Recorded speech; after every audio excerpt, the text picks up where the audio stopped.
Swayam Prabha. Digital India. Educated India.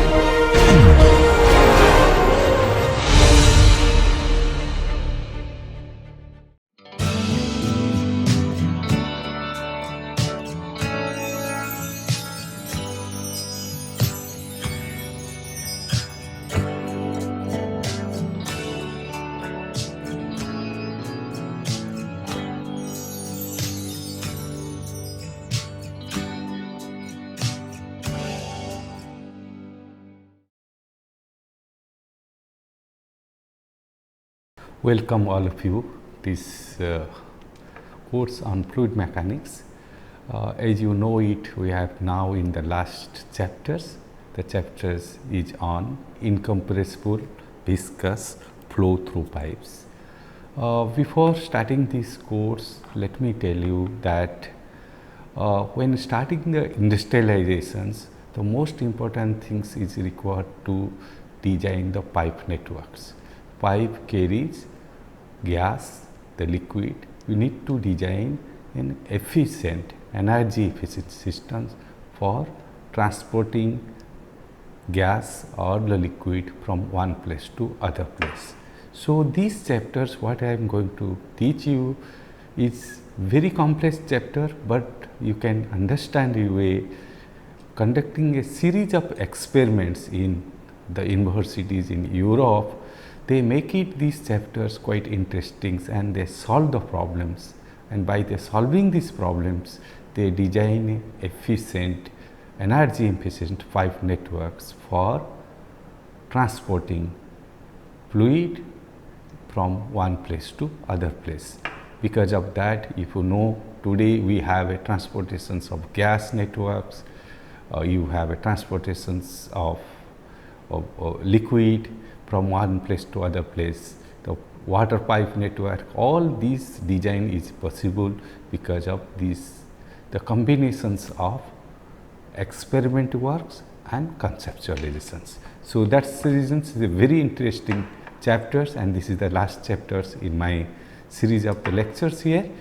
Let's start with this, considering these chapters I have emphasized on new book. That's what 11H Same's books, which exclusively for this flow through pipes, and other books also we have a Sinjal Simbala and FF White.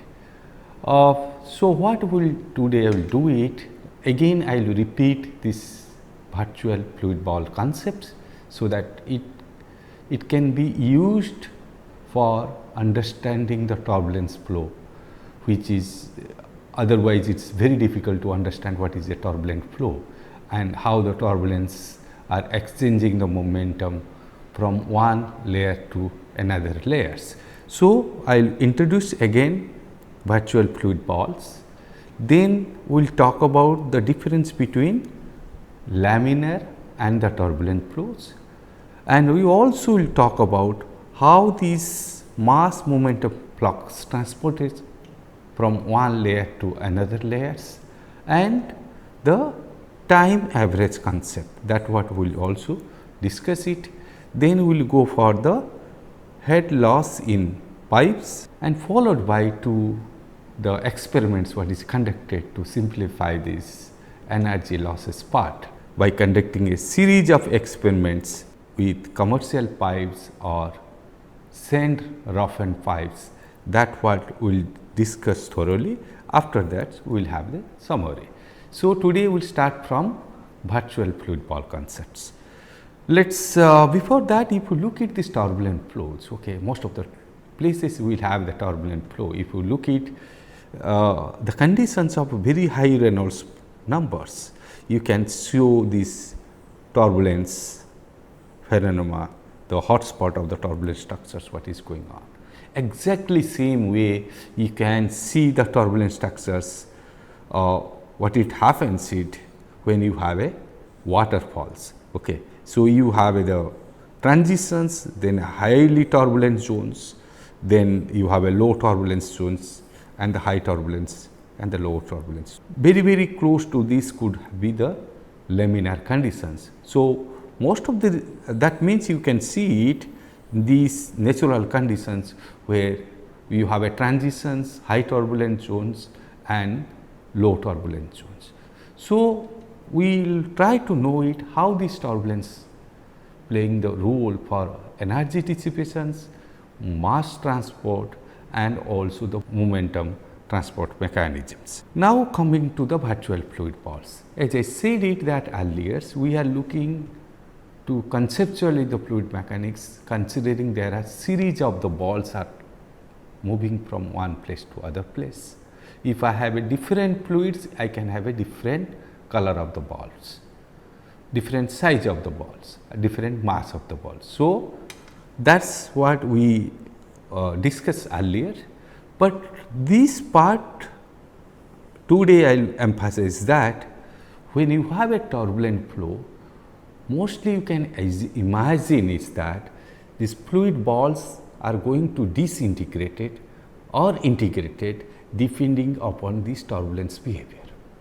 That means what I am talking about that if I have a ball is coming it, if it is the high turbulence zone, this ball will be split it disintegrated to number of smaller balls, and these smaller balls will move with a different velocities and they may carry certain mass fluxes. The similar way, if I have two balls are moving it, so if they are disintegrating it, they will have the disintegrated ball, the smaller balls which are disintegrated, there will be exchange of mass flux, also exchange of momentum flux. That is what we will go through it. If imagine is that there is the virtual balls, whenever we have a turbulence zones, at those zones this ball disintegrates. As they disintegrated, there is exchange of mass fluxes as well as exchange of the momentum flux. And if you visualize that two balls are moving it and they are coming closer to the turbulence zone where they themselves disintegrated. As they themselves disintegrated, there will be the exchange of the momentum flux, the mass flux, and if you take a particular horizontal line, then you can visualize that there is a momentum flux and mass flux is going on, and that what making a turbulence flow behaviors. Or if you thinking that, let us assume is that I do not have a two balls, I have hundreds balls or more than 100 balls. Then what will happen is that not only will be disintegrated, and these disintegrated the smaller balls, they can group them and create some sort of vortex format, which we call eddies. There will be some sort of eddies formations will form it. That edge equivalent, that 4 and 5, the smaller balls, they are grouping together and they are rotating it, and that what type of the eddies formations can happen it. So, let me repeat that things that when you have the turbulent zones, the flow what is going in, this ball start disintegrating it. That means the balls become the smaller number of balls will be there, and as they have the smaller balls, there will be a mass exchange, the momentum exchange at different axes. If I conceptually that I have a 100 number of balls or more than 100 number of balls, the same things happens, there is disintegrations. As the disintegration happens, a cluster of the smaller balls, they can make a small vortices, which we call eddies. So, there will be the eddies formations or turbulences generations process which is happening, the turbulence generated, and how it is going to decay it, that process also we will talk about. So, basically you try to understand it that when you go for a turbulent zone, the process changes it, and we will talk about with respect to the virtual fluid balls, and which is having the interfaces, and they have the characteristics for disintegrate or the integrate depending upon turbulence behavior. If a turbulence behavior is more, intensity is more, they disintegrate it. when turbulence intensity decreases, they can again integrate it their themes. So, considering this, let us try to have a more discussions on this. Let us come to the very simple experiments. As you know, Reynolds apparatus or Reynolds experiments, which is very simple experiments conducted with waters, and you have a dye. The last class I saw the Reynolds apparatus, injecting the dye here, then you can visualize the dye movement. That means what? It is the same virtual fluid balls. That means I am giving a virtual fluid bed of the colors to here. So, as they are moving the straight lines, or they are well ordered patterns, or the fluid layers assumed to slides over one another's. That is what is called laminar flow. Or other way around, what it happens is that this flow represent us, there is series of the virtual fluid balls, they are moving it, they are exchanging the mass flux, integration disintegration happening it, but exchange of the mass flux and the momentum flux, it is not that significant order, it is not that significant order. So, because of that, again it comes to the viscous force still dominates, it comes back to the same positions. So, we will have a colored dye when you put it, or you put the virtual ball which moves very smoothly, like these smooth layer formations happens it. So, because of this is a laminar flow. But if we increase the flow velocities, other components like Reynolds numbers we will discuss more, then what we will observe is the colored dye will not have a flow like a lamina, like layer and layers.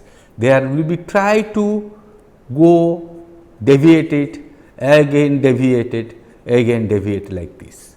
So, when you have these conditions, then we call transition stage.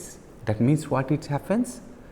As we increase the velocity of the flow, in this case we are not changing the density, we are not changing the flow, the mu value, the dynamic viscosity values, only you are changing the velocity. As you change the velocity, that means you change the inertia force. The ratio between the inertia force and the viscous force, that is what increases. As it increases, the balls what is moving it, if I look it at in terms of virtual fluid balls, then what it happens it, they also start disintegrating. Start disintegrating, but still there is a viscous force dominated is there, they again integrate it. That is the reasons we have a fluctuations here, against go that fluctuations and like this. So, we can see the colors are trying to diffuse it, again streamlines that.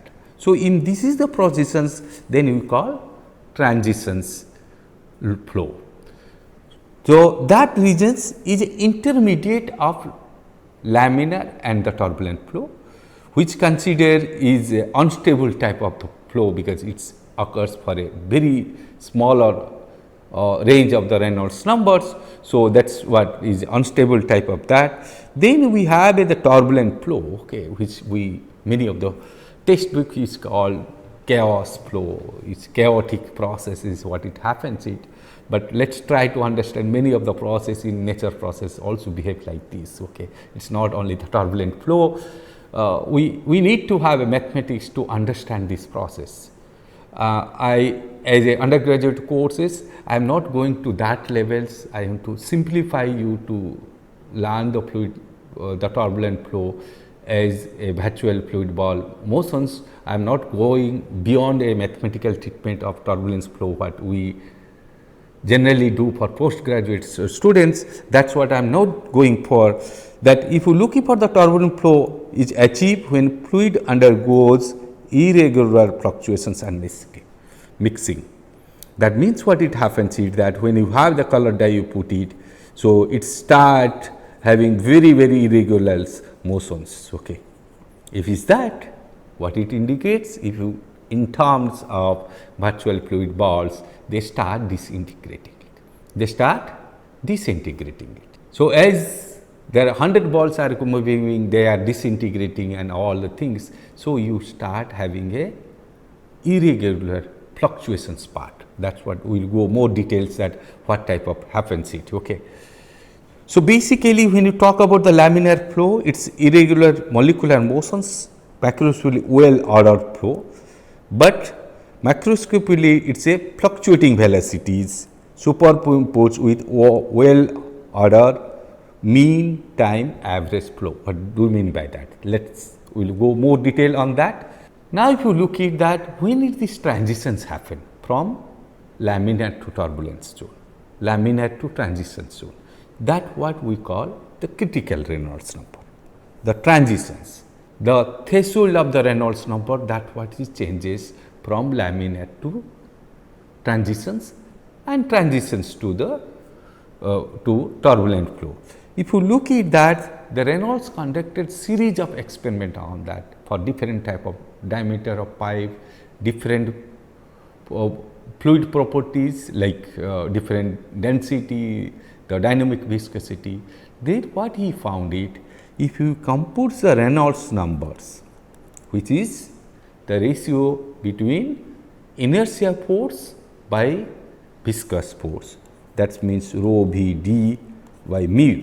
Here we consider d is characteristic length, and in this case, because we are talking about the pipe flow, the characteristic length we consider is here the diameter of the pipe.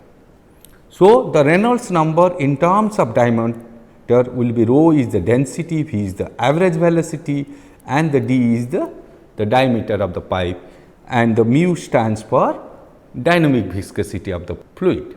If this is the conditions, what we have seen is that the Reynolds numbers when it is below 2300, then the flow is laminar. What do you mean by that? If I write this Reynolds numbers is equal to inertia force by viscous force, that means when the inertia force will have a lesser than the 2500 times of viscous force, then flow becomes laminar. When this is more than that, then it start the transitions, and further another threshold it comes about the 4000s, which will transitions to the turbulent behaviors. So, these thresholds what we are talking about, it is a linked with Reynolds numbers, which is a functions of inertia force and the viscous force. So, if you can see that there is a dominance comes for a particular level, after that the inertia forces is so large as compared to the viscous force, it start virtual fluid balls as a disintegrated level, or the fluid start fluctuating. This inertia force is so high as compared to the viscous force, then it start going to have the turbulence natures it comes the fluctuating velocity components it comes to pictures. Reynolds numbers less than 2300, it is laminar flow, and then it comes a transition phase. Reynolds numbers greater than 4000, it is turbulent flow. Now, if you look at, if I have an instrument to measure the velocity in the turbulent flow, previous class we shown the instrument like acoustic Doppler velocity meters, where you can measure the velocities. When you in a turbulent flow you measure the velocities, what do we get it to this type of curve you get it, the fluctuations component. Okay? So, you get the fluctuations component. That means the velocity what you get it has two components. One is the average velocity component, another is fluctuating velocity. So, you really the turbulent flow, whether in a pipe flow or the channel flow, if you measure it, you will see this type of fluctuations in u scalar velocity v and w, they are in x, y, z direction respectively. So, in that case what you are doing that each the velocity components having the fluctuating velocity component, and here I am considering the steady flow, steady turbulent flow. In this steady turbulent flow, it is not unsteady flow, this is steady flow conditions, also we get it the velocity fluctuating components in y directions, v directions and w direction, that means x, y, z. So, when you comes to turbulent flow, do not show only u, v, w, you should show 3 components, that is fluctuating velocity components, which is varies instantly, instantly at that measurement locations, and you have a time average velocity component, and this the velocity of u, which is a particular point the velocity u is equal to average velocity and the fluctuating velocity. The summation of that is represent u. So, these are the fluctuating velocity. Now, you can ask me that how do you compute average velocity, the time average velocity. The time average velocity we compute like 0 to t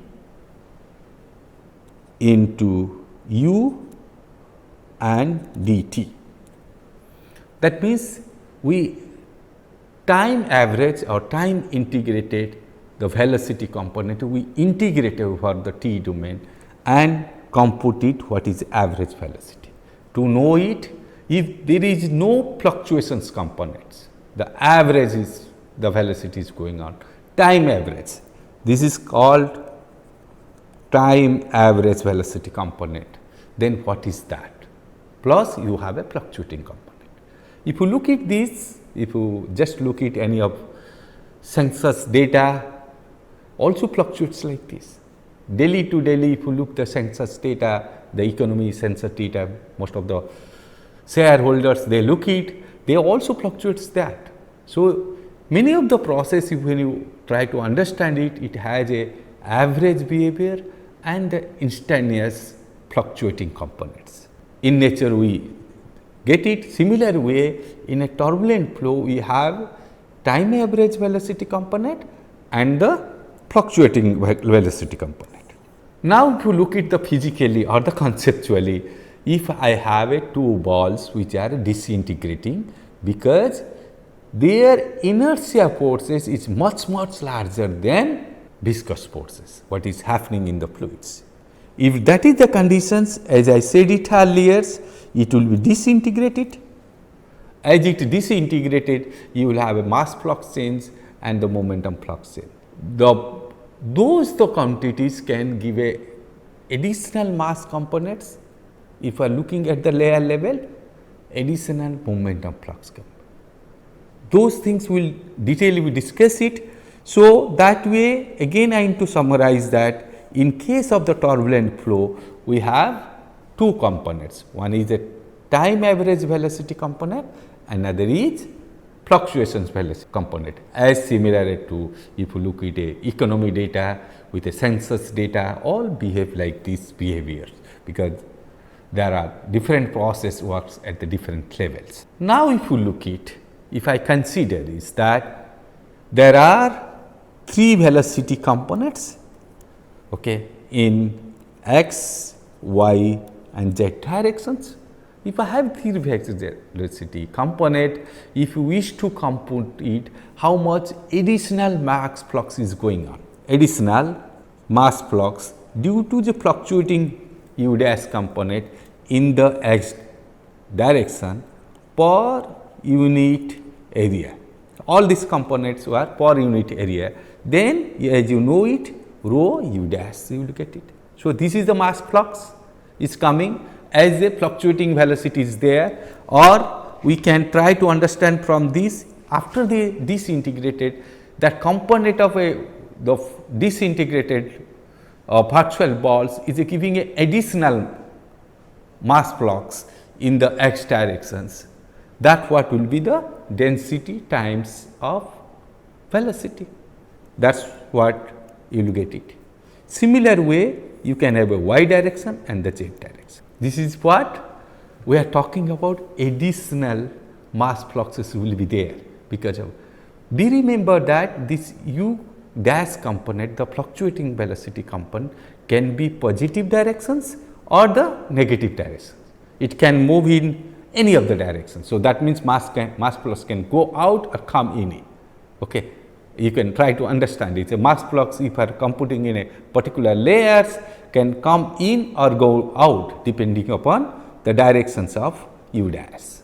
The similar way, if you look at this, the mass flux, additional mass flux which is coming due to the fluctuations components of v dash, w dash will commit to that.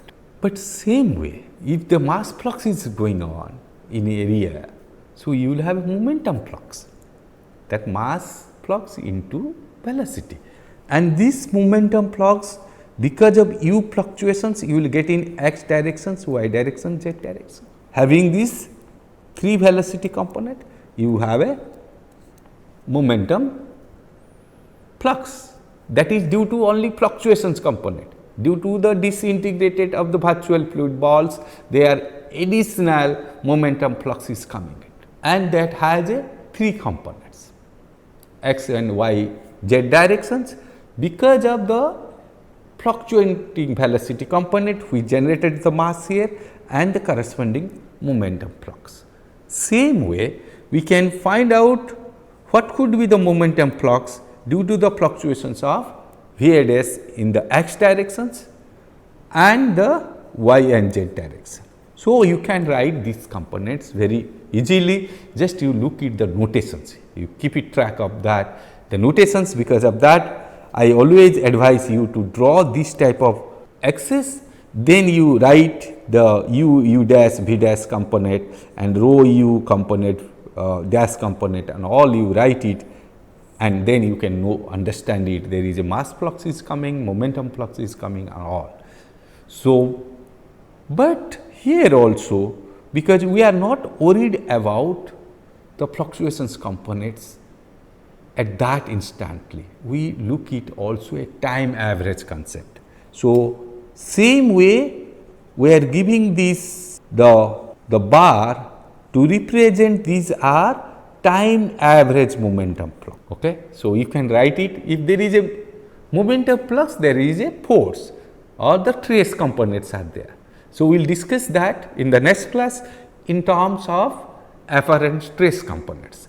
So, if you can try to understand it, because of this the fluctuating velocity components, now we have a time average the momentum flux in x, y, z directions because of the fluctuating velocity component of this. So, additional force component or additional stress components we are getting it because of fluctuating velocity component.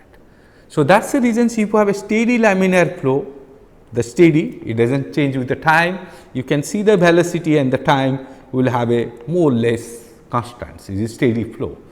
But the steady turbulent, you will not have a constants, you will have the turbulence natures. If you look at this, it is very easy to draw turbulence behavior because it is a randomness is there, chaos is there. So, it does not follow the patterns, so it is easy to draw the chaotic patterns because as you like you can sketch it. So, that way it has the turbulence, the chaotic behavior with a steady flow.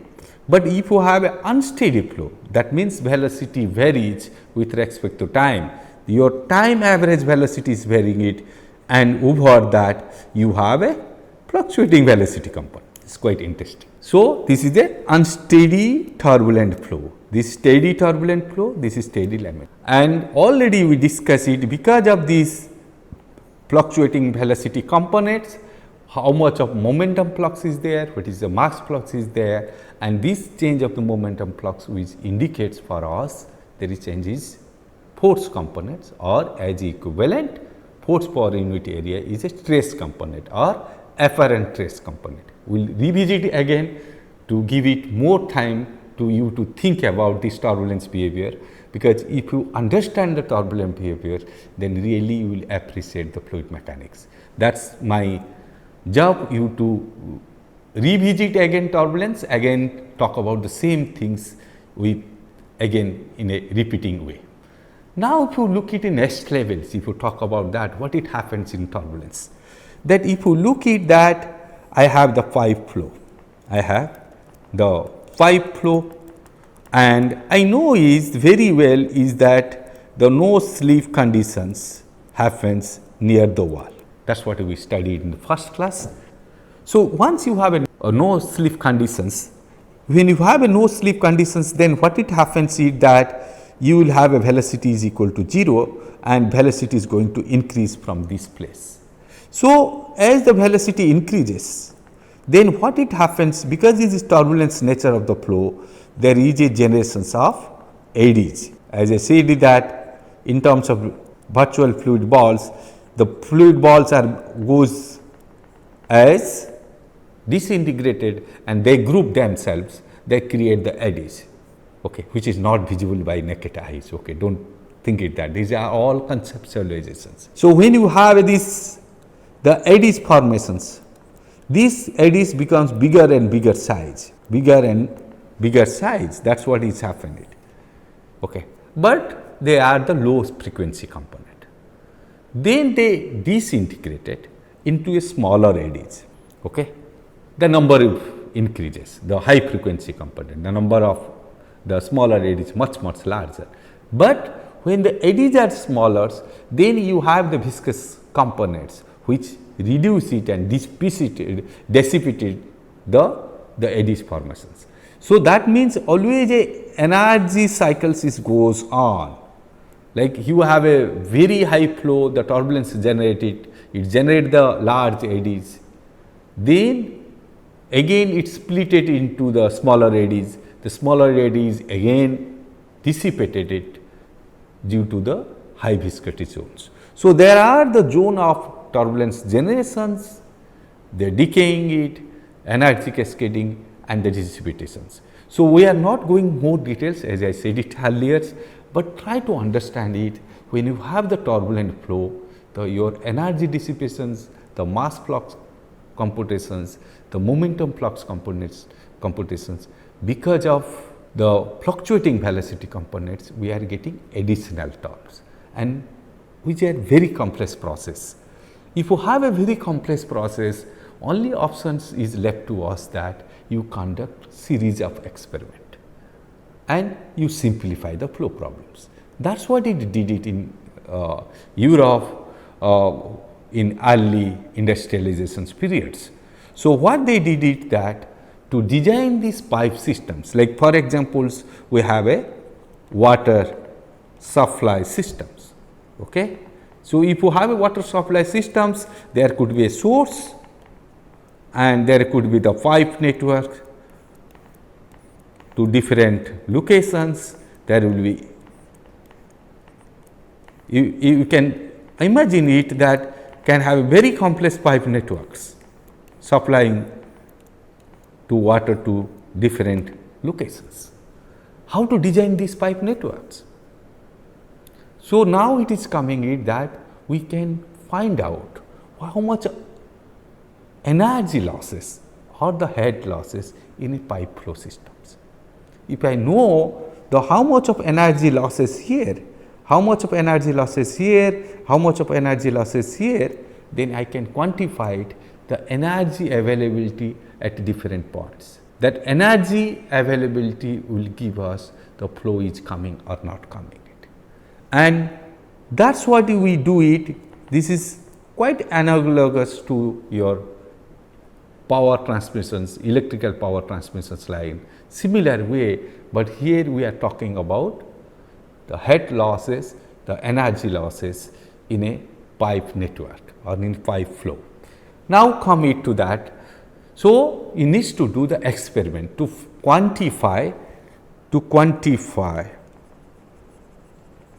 energy losses, and that in terms of head loss, that means in terms of Bernoulli's equations point of view, you are talking about head loss, but we are looking at what will be the energy loss part. Now, if you look at any turbulent flow, going through a pipe systems, then we can easily we can make it what are the governing or dependent variable components. Like I have a pipe, as I have the pipe part is going through this, I have to look at the average conditions, the time average P and time average velocity. So, we talk about the time average or mean time average pressure component. We all quantified is in terms of mean time average, and mean time average profiles remain fixed in the directions of flow. Flow is a turbulent. The hydrostatic variations is also neglected and fully developed and a steady flow. Okay. These are the simplifications. The mean time average, as I did it earlier, you can compute it what will be the mean time average, and you just integrate V over the delta t, and 1 by delta t will be the mean time average. Or indirectly what you are looking at, that if you have a velocity like this, you are just taking the average velocity, which is the representing the area of this total area. So, that is the average velocity what we are getting it. Now, let us what we are doing is first the dimensional analysis. So, if there is a pressure drop along a pipe in a turbulent flow, depends upon the following quantities: pipe diameters, length of the pipe, diameters, the length of the pipe, mu. It is similar to the coefficient of viscosity, familiar to the coefficient of viscosity, and average velocity, rho, and the small e represents the average variations in pipe radius. Now, you can understand what is that. If you look at the pipe, the different pipe will have a different roughness. Like this glass surface maybe looks for me is a smooth surface, but if you look at it microscopically, there is a roughness is there. That means, if I take this surface, for my hand it may look like a smooth surface, but microscopically if I look it, there is a roughness is there. Okay. So, if you have a roughness in the pipes, then you have a more turbulence behaviors happens it, more energy dissipates it. Smooth the pipes, less the energy dissipate, the less turbulence behaviors happens it. So, if you look at that, if you have a pipe, we can see there is a smooth pipe, but really it is not a smooth pipe. Even if your glass panels what you have, all have a certain degree of the roughness. So, there is a variations of the pipe radius, but it could be a sub millimeter levels what we are talking about. We are not talking about the centimeters which you can see, the sub millimeter level, 1/10 of the millimeter level, that type of roughness what we are looking at, and that what we are getting it. And if we are getting it, how these things are affecting this, the turbulence behaviors and the energy dissipations. The first, let us look at the dimensional analysis. That means, delta P will be the pressure difference will be the functions of the D, L, mu, V, rho and E. Here E stands for pipe roughness. If you conduct a dimensional analysis, this is a non-dimensional part, this is a non-dimensional, and this is the non-dimensional this. So, the dependent variable non-dimensional form or dependent variable this form we got it, where this is the Reynolds numbers, this is the dimensions of geometry of the pipe, length and the diameters, and this is the with respect to the roughness height and the D. Just these equations, if I further simplified it, that if this L by D, if I come out and make it P rho V square here, the L and D ratio I know it. So, my new function of H, which will be a function of Reynolds numbers and E by D ratio. Okay. So, we are replacing with an unknown functions with H, and which is the functions of Reynolds numbers and the roughness by D, that ratio, and we have a L by D. That is what, if you rearrange it as define its head loss is a rho p by rho. If you look it, what you are getting it, b square by 2 L by D H L, and there is a functions which is a function of Reynolds numbers and roughness height by the D diameters. These can be considered as a constant, and we define it as a friction factors. This is a new definition we put it, that this constant, it is not a constant, it varies with respect to the Reynolds numbers, with respect to the ratio of roughness height and the diameters, which we call a constant, the friction factors.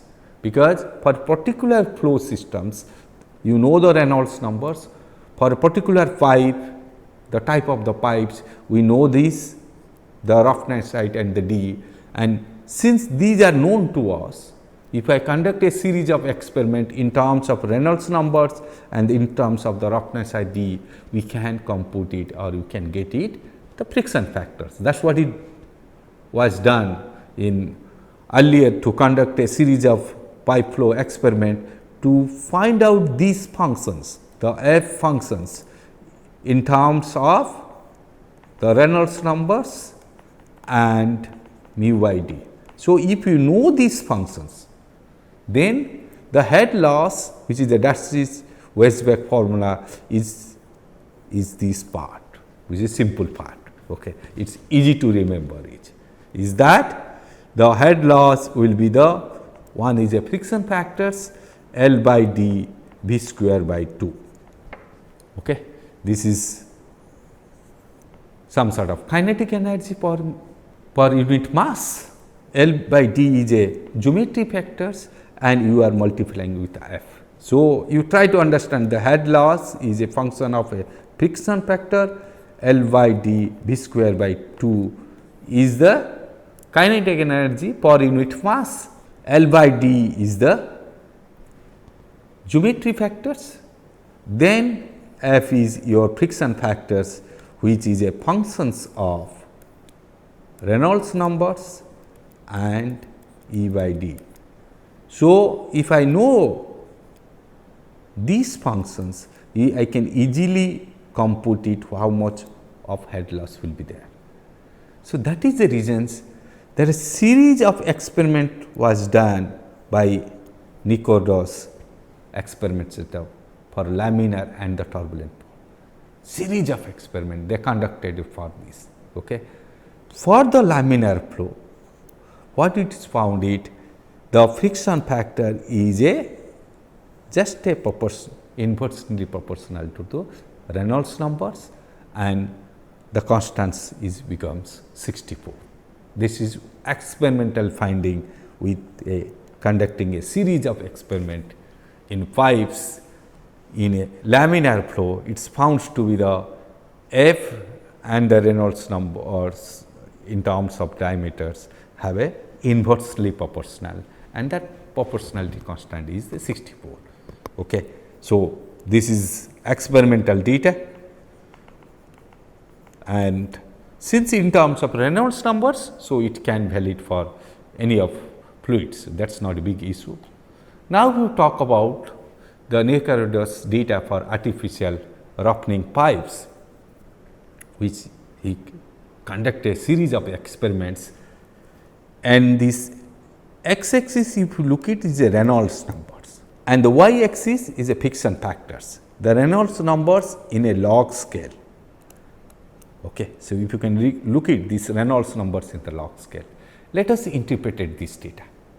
These are the experiment data from artificial roughened pipes. That means, what he has done it, he put the sand and glue it, means fixed it, sand with a different diameters. So, that way he get lot of roughness variabilities in the pipes, and he conduct a series of experiment because he know this roughness part, he know the D part, and he also know what is the flow Reynolds numbers in terms of the diameter D. If it is this is what the finding of his the experiment. Just to look these graphs, you can interpret many things from this graph. First is the laminar flow zone. Okay. So, it is just going down inversely, linearly decreasing trend, inversely proportional. It is going down. Then if you consider a smooth pipe, it increases, again decreases. If the pipe is smooth pipe, it increases with the Reynolds numbers, then start decreasing part. This is quite interesting, that the friction factors which is giving as an indicator of energy losses, because if you look at this energy losses is F L D by V square by 2. So, if F is higher values, so you have a more the energy losses. So, if you look at that, the energy losses is increases, then it is a decreasing point, and when it is coming a more the higher the Reynolds numbers. Higher the Reynolds numbers, you have a decreasing trend. As you add this roughness, the boundary roughness in the pipe, okay, this is increasing trend. This is the highest roughness part. So, as you increase the roughness, the turbulence intensity increases, energy losses will be the more. That is what it happens, energy losses will be more. And that after certain Reynolds numbers, this is independent of the Reynolds values. It is a constant, it is a parallel line. What do we mean by that? This value F does not depend on Reynolds number. That is what is indicating it. So, more the rough the pipes, what we have seen it, the initially for a turbulent zones it increases, then it becomes steady, then it becomes constant. At that periods, it is independent to the Reynolds numbers, the flow Reynolds numbers in terms of diameters. The intermediate, they have a like a roughness value is a less, you will have a, it will act like a smooth pipe, then the roughness effect will come it. Act like a smooth pipe, then roughness behavior will come, like this the behavior will come it. Let me repeat these things, because this is very interesting data, and it talk about the gross characteristic of the turbulence in a pipe with roughened, artificially roughened with the sand and the glue. Okay? In that case, how this friction factor changes with respect to the Reynolds numbers and the ratio between the roughness and the diameters. This is less roughness to the high roughness zones. As I said it earlier, this is the laminar zones, it is a very clear cut, it is inversely proportional. In laminar zones, as the Reynolds number increases, the friction factors decreases, that means your energy losses is decreases. But when you go for a transitions from laminar to transitions to the turbulent, the smooth pipes behave like this, the rough pipe behave like this. Intermediate, they behave like a partly smooth, partly rough. If you look at these behaviors, try to understand it. What I am to talk about that, whenever you get it the experimental data which really speak about the gross characteristics, we try to understand that very detailed, that how different dependent variables, like in this case the friction factors, with depending upon the two variables non-dimensional parameters is Reynolds numbers and the roughness D, how it is varying it as you commit very complex things. And these things you just interpret it in terms Smooth pipes, that means the roughness very less, and as the roughness increases, how this characteristic or how this turbulence, additional turbulence is generated, that's what the more energy losses is happening, and which is also depends on the Reynolds numbers. After a particular threshold Reynolds numbers, it also doesn't depend upon that part. I just encouraging you just to visualize the flow. There are many, could be YouTube are there, you can look it at the wall level, at the near surface boundary of the pipe. If you have a rough pipe, how the turbulence is generated, and at particular Reynolds numbers, after that the effect of Reynolds numbers is not there in friction factors, which remains constant. That what you can visualize it when you just think about a gross characteristic of turbulence behavior in pipe flow. Now we have the tabulate values of the pipe. If you look it from the glass to the concrete, this, as you know it, glass will be as smooth as, but still it is have a, in terms of millimeters you have the dimensions, but when you go for concrete, we will have a dimensions if you can look it. Okay. So, you just look at these diagrams, values, and this part, different type of pipes you have. The concrete pipes for certain case of the transporting, so some you have a glass pipe, you have a cast iron pipes, riveted steel pipes. So, all will have a different roughness behavior values. For the commercial pipes, they will have a, so glass pipes are a smooth pipe, as close to the smooth pipe, and as you go for the cast iron, wood stove, concrete, and these, the roughness is increases. So, more the turbulence behaviors happens. Now, this Modi chart compiles for conducting a series of experimenting using commercial pipes, not artificially roughened pipe. So, again plotting with the Reynolds numbers and the friction factors. This side is friction factors. Again, I am writing F equal to L by D V square by 2. Okay. So, if you look at that, there is not much difference between the commercial pipes and the roughened, artificial roughened pipes. The characteristics more or less same. Okay. But this is the laminar zones, this is the transition zones. Here you will not have a much fluctuatings of the component of this. Then you can look at the transition zones and rough pipe zones, and these are the relative roughness values what is given it.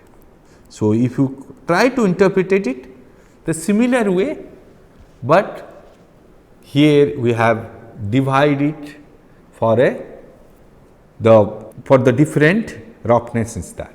Now, let us tell you that how we use these Modi's charts for real applications. For a real applications, first you compute for a particular discharge and the mu and the rho, you can compute what will be the Reynolds numbers, and you know the type of the pipe what you are using and the diameters. So, you know these two values. As I have these two value, what I will do it, let me I have this Reynolds numbers, and I will go for particular E by D, that value will come as effect. So, these graphs are used to interpolate the F value if I know Reynolds numbers and the relative roughness value. So, if I know it Reynolds number, then you straightly go it, find out which curve is representing relative roughness, and that curve corresponding values will give me friction factors. If you look it that way, we just interpret it. If you have a different pipe, different roughness pipes, like as the roughness relative roughness values increases in these directions, your the F value is also increasing trend. So, if you just look it, if a F value is 0.01, to 0.08 means the energy losses will be 8 times higher. If you keeping everything is constant, the energy losses will be the 8 times higher between 0.1 to 0.08 because these are multiplication factors. So, energy losses will be the 8 times higher. So, and we can compute the energy losses if you have a Modi charge, which is the experimentally determine the friction factors from the flow in the pipes. With this, let me conclude today's. First, we discuss about the Reynolds experiments, how the 3 different type of flows there, laminar flow, transitions and turbulent flow. We also discuss the virtual fluid balls, how we can compute the mass and momentum flux in turbulent flows. The head losses in pipe, and that's this Weisbach equations also we discuss, and also we discuss about the experimental relationship between friction factors as a functions of Reynolds numbers and relative roughness E by D. And that is what is Modi's chart for commercial pipe, Nick-Roder's chart for the artificially roughened pipe. So, with this let me conclude this lecture. Thank you.